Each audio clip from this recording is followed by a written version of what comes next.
partager aujourd'hui au travers du livre de Luc, au chapitre 7. C'est quelque chose, je pense, que des fois on oublie, des fois on passe à côté dans nos vies de tous les jours. Et ça, c'est l'espérance. On va parler d'espérance aujourd'hui. Et en fait, le Saint-Esprit a tellement bien fait les choses qu'on a vraiment eu tout, mais vraiment toute une adoration qui parlait de prendre des forces, d'avoir espoir, d'être consolé, de briser les chaînes, d'enlever toute tristesse parce que Dieu est là. Et en fait, le message que je vais vous apporter, c'est la continuité du culte. Donc, ça veut dire que ce matin, Dieu a vraiment un message pour quelqu'un. Et donc, je veux que vous ayez des oreilles attentives parce que Dieu veut vous parler. Le sujet du message de ce matin, c'est l'espérance de voir l'impossible. Je répète, l'espérance de voir l'impossible. Si je devais définir l'espérance, c'est une disposition de l'esprit. C'est-à-dire que l'espérance est différente de l'espoir. Quand on parle d'espoir, c'est parce que je sais que sur ma route, tout va bien. À un moment donné, il va se passer quelque chose, mais j'ai espoir que ça va changer. Et une fois que ça a changé, je continue ma route. Mais l'espérance, c'est autre chose. L'espérance, c'est encore plus profond que l'espoir, parce que l'espérance, c'est un mode de vie. C'est-à-dire, je me lève avec l'espérance, je dors avec l'espérance, je marche avec l'espérance, je vis avec l'espérance. Je vis une vie d'espérance. Et en fait, j'ai envie de vous interpeller aujourd'hui pour vous dire, où en êtes-vous dans votre vie d'espérance? Qu'est-ce que vous espérez aujourd'hui? Qu'est-ce que vous vivez aujourd'hui qui devrait normalement vous dire « j'ai espérance que ça va changer, j'ai espérance que ma situation ne sera pas pareille ». Mais où vous en êtes-vous arrêté qui fait qu'aujourd'hui vous avez baissé les bras et que vous avez perdu toute espérance de voir l'impossible? Et pour illustrer justement ce passage, ce thème, on va lire rapidement un passage dans Luc chapitre 7, à partir du verset 11. Je lis pour vous. Alors, juste avant, pour vous remettre un petit peu le contexte, Jésus, au chapitre 7, au début du chapitre 7, il était dans une ville qui s'appelle Capernaum. Et à ce moment-là, il guérissait beaucoup de malades. Et c'est dans cette ville qu'il a aussi guéri le serviteur du centenier. Donc je ne sais pas si vous vous souvenez, le centenier qui avait dit « Écoute Seigneur, ne viens pas chez moi parce que je ne suis pas digne, mais dis un mot seulement et mon serviteur sera guéri. » Donc Jésus, impressionné par la foi du centenier, a guéri à distance ce malade. Et une fois qu'il a fait toutes les guérisons qui étaient possibles dans la ville, une foule l'a suivi et il est sorti de la ville. Et donc là, à partir du verset 11, il y a écrit « Le jour suivant, Jésus alla dans une ville qui s'appelle Naïn. Ses disciples et une grande foule faisaient route avec lui. Lorsqu'il fut près de la porte de la ville, voici on portait en terre un mort, fils unique de sa mère qui était veuve. Il y avait avec elle beaucoup de gens de la ville. Le Seigneur, l'ayant vue, fut ému de compassion pour elle et lui dit « Ne pleure pas ». Il s'approcha et toucha le cercueil. Ceux qui le portaient s'arrêtèrent et il dit « Jeune homme, je te le dis, lève-toi ». Et le mort s'assit et se mit à parler. Jésus le rendit à sa mère. Tous furent saisis de crainte et ils glorifiaient Dieu en disant « Un grand prophète apparut parmi nous et Dieu a visité son peuple ». Cette parole sur Jésus se répandit dans toute la Judée et dans les pays d'alentour. Avant de commencer, je voudrais que vous levez vos mains avec moi. Et dites, béni soit l'Éternel. Béni soit l'Éternel. Béni soit l'Éternel. Béni soit l'Éternel. Béni soit l'Éternel. Ce Jésus qui parcourait Capernaum, c'est ce Jésus qui est encore présent dans nos vies. Et il peut faire encore. En commençant ce verset, pour moi, ce petit passage, il y a plein de choses. Et franchement, je pense que je pourrais rester 1 heure dessus, parce qu'il y a tellement de choses à dire. Je vais juste commencer par le premier verset, le verset 11. Le jour suivant, Jésus alla dans une ville appelée Naïn, et ses disciples et une grande foule faisaient route avec lui. Donc, nous avons parlé d'espérance, et là, je vais vous parler, juste à travers de ce verset, d'une espérance qui est générale. Il y avait écrit que Jésus était en chemin, donc, avec ses disciples, et qu'il y avait une foule qui le suivait, en direction, donc, on a dit, de la ville qui s'appelle Naïn. Il faut savoir que Naïn, en hébreu, ça veut dire beauté. Et ça veut dire qu'on a cette image de personnes qui ont vu les miracles de Jésus, qui ont cru en Jésus, et qui ont vu ce que Jésus était capable et qui ont pris la décision de marcher aux côtés du Seigneur, vers une ville qui s'appelle beauté. Ça ne vous rappelle pas ce que nous faisons ? Nous avons vu le Seigneur avec nos yeux spirituels. Nous avons accepté ce Jésus dans nos vies. Et aujourd'hui, nous marchons avec Jésus vers un jour cette cité céleste. C'est ça notre espérance générale. Et c'est exactement ce que, à ce moment-là, la foule est en train de faire. Romains 8, versets 24 et 25 nous dit « Car c'est en espérance que nous sommes sauvés. Or, l'espérance qu'on voit n'est plus espérance. Ce qu'on voit, peut-on l'espérer encore?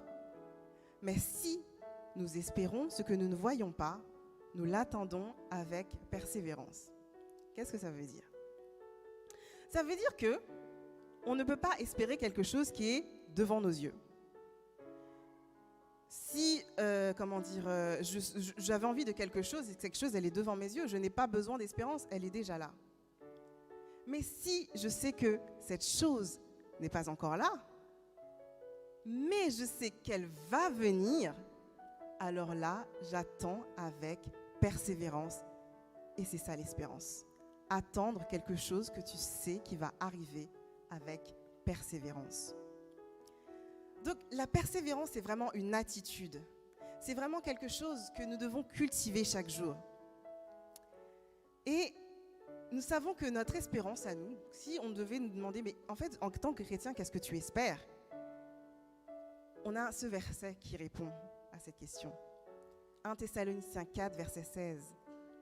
Car le Seigneur lui-même a un signal donné à la voix d'un archange et au son de la trompette de Dieu descendra du ciel. Et les morts en Christ ressusciteront premièrement. Ensuite, nous les vivants qui serons restés, nous serons tous ensemble enlevés avec eux sur des nuées à la rencontre du Seigneur dans les airs. Et ainsi, nous serons toujours avec le Seigneur. Ça, c'est notre espérance. C'est pour ça que nous venons ce matin. C'est pour ça que nous prions chaque jour. C'est pour ça que nous glorifions le Seigneur à chaque occasion. Parce que c'est ça notre espérance. Nous serons toujours avec le Seigneur. Donc l'image du Seigneur avec la foule et ses disciples qui marchent vers cette ville beauté, donc serait parfaite pour illustrer ce que nous faisons en tant que chrétiens aujourd'hui. Et à vrai dire, j'aurais pu conclure mon message juste avec ce passage pour vous expliquer, ben voilà, c'est ça notre espérance. Mais il y avait quelque chose quand même. C'était que dans ce verset, il y avait une suite.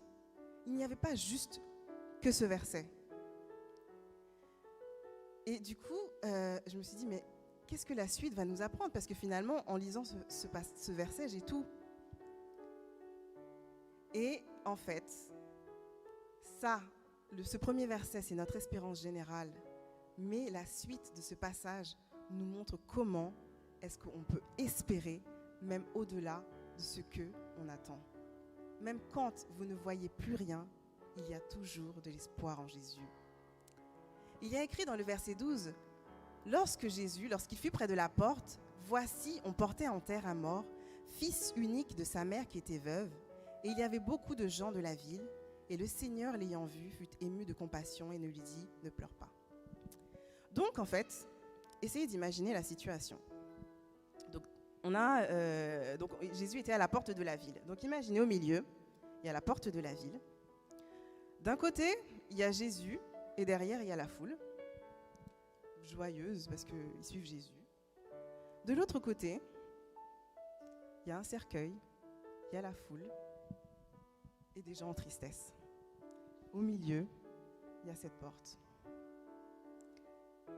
Et en fait, il va se passer à ce moment-là quelque chose que je trouve extraordinaire. C'est-à-dire que, imaginez donc du côté de la veuve, imaginez que cette personne, elle a perdu son époux, et maintenant, elle enterre son fils qui peut lui rappeler l'homme qu'elle a épousé, l'héritier de sa maison, son enfant, ce fils qui aurait pu être la joie dans sa vieillesse, ce fils qui aurait pu lui apporter des petits-enfants. Et au moment en fait où cette femme elle va franchir les portes de la ville, je pense que sa détresse devait être, mais alors vraiment impossible à imaginer. C'est-à-dire que tant qu'elle était dans la ville, il y avait le cercueil, elle était triste, mais en sachant qu'elle va enterrer son fils juste à l'extérieur de la ville en passant par les portes, plus ces portes, elle avance vers ces portes et plus le désespoir devient grand parce qu'elle se dit « mais c'est fini là ». C'est vraiment fini. Une fois que j'aurai passé les portes de la ville, il ne me restera plus qu'à enterrer mon fils. Et je n'aurai plus personne. Donc, elle se dit qu'en franchant cette porte de la ville, tout était définitivement perdu, terminé. Mais qu'est-ce qui se passe au moment où elle franchit cette porte ? Devant elle se tient Jésus. Devant elle se tient Jésus. Et comment Jésus se définit-il dans Jean 10, verset 9 ? Je suis la porte. C'est-à-dire qu'elle avait passé une première porte d'épreuve, une première porte de tristesse, une première porte de chagrin, une première porte de désespoir. Mais ce n'était pas cette porte-là que Jésus voulait qu'elle franchisse. Parce que la vraie porte, c'était Jésus. Jésus dit, je suis la porte. Si quelqu'un entre par moi, il sera sauvé. Il entrera, il sortira et trouvera les pâturages. Le voleur ne vient que pour dérober, égorger et détruire. Moi, je suis venu afin que les brebis aient la vie, qu'elles aient la vie, qu'elles soient en abondance. C'est-à-dire que le diable veut te faire croire que derrière les portes du désespoir, il y a le néant, il n'y a plus rien. Mais c'est faux. Derrière les portes du désespoir, il y a Jésus qui se tient et qui te dit « Je suis la porte de la vie. Je suis la porte de la vie. » Jésus laisse rentrer en lui qui veut. Qui veut. Donc, ne t'occupe pas de cette porte que tu es en train de franchir et qui vraiment te déchire. Parce que derrière, une fois que tu l'as franchie, la vraie porte, la porte du surnaturel, la porte de la vie est en Christ. C'est-à-dire que moi, je ne sais pas quelle porte tu traverses, mais derrière les portes du deuil, laisse-moi te dire qu'il y a la porte de la consolation. Derrière les portes du rejet de ta famille, il y a la porte. Jésus te dit, je suis la porte d'une famille céleste. Derrière les portes de blessures et de brisements, Dieu te dit, je suis la porte de la restauration. Derrière les portes même des difficultés matérielles, Jésus te dit, je suis la porte des bénédictions. Derrière la porte même de la persécution, mes amis, Jésus vous dit, je suis la porte de la justice.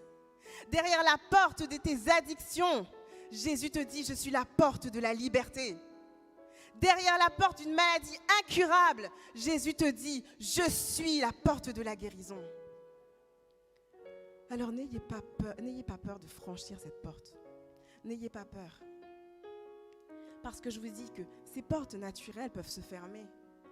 Mais c'est pour permettre que les portes spirituelles, les portes du surnaturel s'ouvrent et que la toute-puissance de Dieu se révèle. Et ça, ce n'est pas vous qui allez le faire, mais c'est le cœur de Dieu. Parce que pourquoi Dieu s'est mis là? Pourquoi Jésus s'est placé là? C'est parce qu'il a vu. Il a vu. Il a vu. Il y a écrit au verset 13, « Le Seigneur, l'ayant vue, fut ému de compassion pour elle. Et il lui dit, ne pleure pas. » Ce qui est magnifique pour moi dans ce verset, c'est que cette veuve déjà, elle devait être entourée de personnes. On a dit qu'il y avait une foule. Peut-être toute la foule même portait des vêtements de deuil. Mais Jésus, il a tout de suite su dans cette foule qui avait le cœur le plus brisé, qui avait le cœur le plus en tristesse, qui avait le cœur le plus en souffrance. J'ai envie de te dire aujourd'hui, et sœur Aurélie l'avait dit déjà, Dieu n'est pas étranger à ta souffrance. Même si tu souris aujourd'hui, Dieu voit ton cœur et il est capable de te dire, toi tu souffres, je sais que tu souffres, je sais combien tu souffres, je sais que c'est dur. Et le Seigneur, il te dit, je suis ému de compassion quand je te vois. Dieu, ce n'est pas un Dieu méchant. Il dit que la compassion de Dieu, comme il est décrit dans le verset, c'est comme si Jésus a senti ses entrailles se déchirer, se contracter, se tordre quand il a vu la souffrance de cette femme. Et des fois, on peut avoir cette image d'un Dieu qui peut-être est trop éloigné pour comprendre ce qu'on vit. Mais le Seigneur savait qu'on pouvait penser ça. Alors il a dit dans Ésaïe 57, verset 17, « Car ainsi parle le Très-Haut, dont la demeure est éternelle, dont le nom est saint. J'habite dans les lieux élevés et dans la sainteté. » C'est vrai, il habite dans les lieux élevés, il habite dans la sainteté. Mais il a dit, « Je suis avec l'homme contrit et humilié, afin de ranimer les esprits humiliés, afin de ranimer les cœurs contrits. » Dieu connaît ta souffrance. Il a dit dans Ésaïe 66, « Toutes ces choses, ma main les a faites, et toutes ont reçu l'existence, dit l'Éternel. Voici sur qui je porterai le regard, sur celui qui souffre et qui a l'esprit abattu, sur celui qui craint ma parole. » Dieu est un Dieu de compassion. N'ayez pas peur de lui cacher, n'ayez pas peur de lui révéler plutôt votre tristesse, votre abattement. N'ayez pas peur de franchir ses portes et de lui dire, « Seigneur, je souffre. Seigneur, j'ai mal. » Et sachez qu'il n'est pas étranger à ça. Et encore, pour moi, encore aujourd'hui, Dieu doit te regarder comme il regarde cette veuve quand tu es dans la tristesse, quand tu es dans l'abattement. Parce que ce n'est pas une vie qui est facile, il faut le dire. Parce que des fois, on nous promet souvent que vous serez heureux, que vous serez toujours dans l'allégresse, que vous serez toujours dans la joie. Mais non, il y a des fois où ça ne va pas. Il y a des fois où on est fatigué de ce qu'on traverse et des fois, c'est dur. C'est dur. Mais quelle consolation de se dire que celui qui est là-haut regarde et dit, « Je te comprends, mon enfant, c'est dur et je souffre avec toi, mais t'inquiète pas. Cette tristesse, un jour, elle passera. » Quelle parole de consolation. Et Jésus a eu une parole de consolation pour cette femme. Il lui a dit, « Ne pleure pas. Ne pleure pas. » Et moi, ça m'a frappé qu'il lui ait dit, « Ne pleure pas. » Parce que finalement, cette femme était en train de pleurer. Logiquement, il aurait dû lui dire, ne pleure plus. Elle était en train de pleurer. Il lui a dit, ne pleure pas. Et pourquoi ça a son importance? Je vais vous le montrer à travers un exemple. En fait, si vous voyez une route et il y a écrit, ne plus passer par cette route. Ça veut dire quoi? Ça veut dire que avant, c'était possible de passer par cette route. Vous êtes d'accord? Donc si je dis ne passe plus, c'était... Mais si vous voyez un panneau, il y a écrit « Ne passez pas par cette route », ça voudrait dire que ça n'a jamais été permis. Ça n'a jamais été permis de passer par cette route. Et Jésus lui a dit, il lui a pas dit « Ne pleure plus », mais « Ne pleure pas ». Ça veut dire que Dieu te dit, si tu avais l'intention de pleurer, ne commence même pas. Ne commence pas à pleurer. Ne pleure pas. Parce que Dieu, il savait qu'il serait là au bon moment, à la bonne heure, et que la délivrance était déjà là. Je me suis imaginée, mais en fait, si cette veuve, elle savait qu'au moment où elle allait enterrer son fils, Jésus était là pour la délivrer, mais elle n'aurait pas pleuré en fait. Elle n'aurait jamais pleuré. Au contraire, elle aurait couru vers la porte. Il y a Jésus qui va sauver mon fils. Mais Jésus, maintenant, il nous demande d'adopter cette attitude. Ne commence pas à pleurer. Je serai là au bon moment, au bon endroit pour t'apporter la délivrance. Ne pleure pas. Ne pleure pas. Tu es triste, c'est vrai, mais ne pleure pas. Imagine, je connaissais ta vie avant même que tu sois né. Je connaissais ce que tu allais traverser avant même que tu le traverses. J'avais prévu le plan de guérison avant même que tu saches que tu étais malade. J'avais prévu la vie avant même qu'on t'annonce que tu serais mort. J'avais prévu que tu aurais cette chose avant même que tu mettes à genoux pour prier. Alors ne pleure pas. Dieu nous réserve un avenir, mes amis. Il nous réserve un avenir. Il a dit dans Jérémie 29, verset 11, ce verset que vous connaissez. Car je connais les projets que j'ai formés sur vous, un projet de paix et non de malheur, afin de vous donner un avenir et de l'espérance. Ça veut dire que Dieu permet ces situations désespérées, non pas pour vous faire pleurer, mais pour vous apprendre à espérer, à croire en l'avenir qu'il vous a réservé. C'est-à-dire que si on n'était jamais dans ces situations, on n'apprendrait jamais à espérer. Mais c'est parce que nous nous trouvons dans ces situations que nous levons les yeux et dit « Je lève mes yeux vers les montagnes. D'où me viendra le secours? Le secours me vient de l'Éternel qui a fait les cieux et la terre. » Si j'étais toujours en paix, je ne dirais jamais une telle parole. Mais parce que le Seigneur m'a montré que la vie, c'est lui qui a la vie. Il veut que je l'expérimente. Alors je vis ces situations désespérées pour lever les yeux au ciel. Et le projet d'avenir et d'espérance pour cette femme, c'était de voir son fils ressusciter et vivre auprès d'elle. Parce que ce qui s'est passé, c'est que Jésus s'approcha, il toucha le cercueil, et ceux qui le portaient s'arrêtèrent. Et Jésus lui dit, « Jeune homme, je te dis, lève-toi !» Et le mort s'assit et se mit à parler, et Jésus le rendit à sa mère. Alléluia. Jésus a brisé le cercueil. Cette femme avait un cercueil dans sa vie. Jésus a brisé le cercueil. Jésus a brisé des cercueils. Jésus a brisé des cercueils. Jésus a fait un miracle que personne ne pouvait faire. Le miracle était tellement parfait qu'on l'a illustré en disant que le mort s'est assis, il a commencé à parler. Le mort n'était pas paralysé, le mort n'était pas muet, le mort n'était pas, je ne sais pas comment on dit, atrophié, le mort n'était pas sourd ou je ne sais quoi. Le mort était revenu à la vie dans un état parfait. Et Dieu nous l'a prouvé. J'aurais aimé pouvoir t'en dire plus, mais le temps nous fait défaut, donc je vais aller à l'essentiel. J'aimerais te parler aujourd'hui des cercueils que toi tu as dans ta vie et sur lesquels tu as abandonné tout espoir. Cette femme, elle avait abandonné tout espoir de voir son fils unique.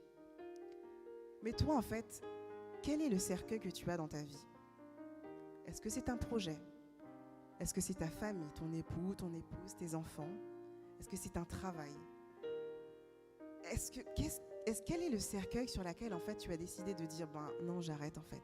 Tu as franchi cette porte et en franchissant cette porte, tu t'es dit tout est fini. Jésus, il a touché ce cercueil. En touchant ce cercueil, vous savez ce qu'il a dit en touchant? Qu'est-ce que ça signifie quand il a touché ce cercueil? Ça veut dire maintenant je me charge de ce dossier. Ce dossier est à moi. Vous savez, les porteurs qui portaient le cercueil, ils se sont arrêtés quand Jésus a touché. Eux, ils allaient mener le cercueil dans la terre. Jésus a touché. Ils se sont arrêtés parce que le Seigneur ils ont compris que le Seigneur leur a dit « Stop, maintenant c'est moi qui dirige les opérations. » Et le cercueil s'est arrêté. La procession funéraire s'est arrêtée parce que Jésus a pris le dossier. Maintenant, je veux savoir, est-ce que tu veux que Jésus prenne ton dossier? Est-ce que tu veux que Jésus prenne ton dossier? Est-ce que tu vas laisser les personnes enterrer ton projet? Est-ce que tu vas laisser tes ennemis enterrer ta famille? Est-ce que tu vas laisser tes ennemis enterrer tous tes rêves, enterrer tout ce que tu avais envie, enterrer tout ce que tu avais sur le cœur, enterrer ta destinée? Est-ce que tu vas les laisser faire? Ou alors tu veux que Jésus touche et dise maintenant ce dossier est à moi? Il y a des choses qu'on ne peut plus accepter maintenant.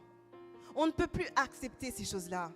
Dieu veut tout restaurer. Et ce qui est bien, c'est que quand Dieu restaure, il restaure parfaitement. Et comment on voit ça? Il a pris le cercueil, il a touché, il a guéri, il a ressuscité. Et après, il a rendu à sa mère. C'est-à-dire que vraiment, Jésus a pris cette cause pour lui. Il a pris cette cause pour lui. Il n'a pas partagé, il n'a pas dit toi tu feras ci, toi tu feras ça. Il a tout pris. Et une fois que tout était parfait, il te dit maintenant tiens. Mais on n'a pas un Dieu merveilleux. On n'a pas un Dieu merveilleux. Vraiment, j'aimerais vraiment parler à ceux qui ont abandonné quelque chose. N'abandonnez pas. C'est le message de Jésus. Le message que Dieu me dit, n'abandonne pas. C'est dur, c'est vrai, mais tu n'es pas seul. N'abandonne pas parce que moi, je suis la vie, je suis la vraie porte. Tu as passé toutes les portes naturelles, maintenant entre dans ma porte. Ces portes-là, c'est des portes qui t'emprisonnent, mais quand tu rentres au travers de Jésus-Christ, c'est la porte de la liberté. Je veux parler aussi, et Dieu me dit de le faire, à des gens qui ont abandonné quelque chose. Ce n'était pas des projets, ce n'était pas leur famille, mais ils se sont abandonnés eux-mêmes. Il y a beaucoup de gens qui se sont abandonnés eux-mêmes. C'est-à-dire que ils sont arrivés aujourd'hui parmi vous. Il y a quelqu'un qui a tellement souffert qui aujourd'hui a décidé de s'abandonner lui-même. Et que même si Dieu pouvait aujourd'hui lui ôter la vie, il serait heureux. Dieu me dit de te dire, ce n'est pas la solution. Ce n'est pas la solution. Je vais te parler de quelqu'un qui s'appelait Élie, c'était le prophète de Dieu. Ce prophète était arrivé à un moment de sa vie où il était persécuté. Tout le peuple d'Israël avait abandonné Dieu. Il s'est retrouvé tout seul. Il était pourchassé. Il craignait pour sa vie. Il était en perpétuel stress. À un moment, il a dit au Seigneur, écoute, Élie, il a dit, prends ma vie, j'en peux plus, j'en peux plus. Et Dieu lui a dit, va à la montagne d'Horeb, va à la montagne de l'Éternel. Il est parti à la montagne, mais au lieu de se tenir devant la présence de Dieu, qu'est-ce qu'il a fait? Il s'est réfugié dans une caverne où il a passé le jour et la nuit. Dieu lui a posé cette question, il lui a dit, que fais-tu ici? Et Dieu me demande de poser la question à certains d'entre vous aujourd'hui. Parce que vous avez abandonné tout espoir. Parce que vous êtes dans une situation qui vous trouviez tellement désespéré qu'aujourd'hui, vous êtes dans un endroit qui n'est pas le vôtre. Vous êtes dans une place que le Seigneur ne veut pas. Vous avez fait des choix qui ne sont pas les bons. Et le Seigneur me pose la question, il me dit de vous poser la question. Mais qu'est-ce que tu fais ici? Qu'est-ce que tu fais ici? Je voudrais que chacun d'entre vous preniez conscience que Jésus est la solution de vos problèmes. Il y a des cercueils qui sont dans votre vie que Dieu vous demande de lui confier tout simplement parce que c'est le Dieu qui a ressuscité les morts. Pourquoi est-ce qu'on garde des cercueils chez nous? Il faut qu'à un moment on se mette en colère contre ces choses qui n'ont rien à faire chez nous, qui n'ont pas de place chez nous. Et c'est vrai que ces fardeaux sont trop lourds. Mais pourquoi est-ce que tu les portes encore? Pourquoi est-ce que tu les portes encore? Dieu veut que tu déposes ces fardeaux. Dépose ces fardeaux à ses pieds. Et je veux vraiment que les personnes qui ont des fardeaux dans leur vie, qui pensent même que leur vie devrait être terminée, qui pensent même pouvoir même terminer leur vie parce qu'ils n'en peuvent plus. Le Seigneur vous dit non. Non.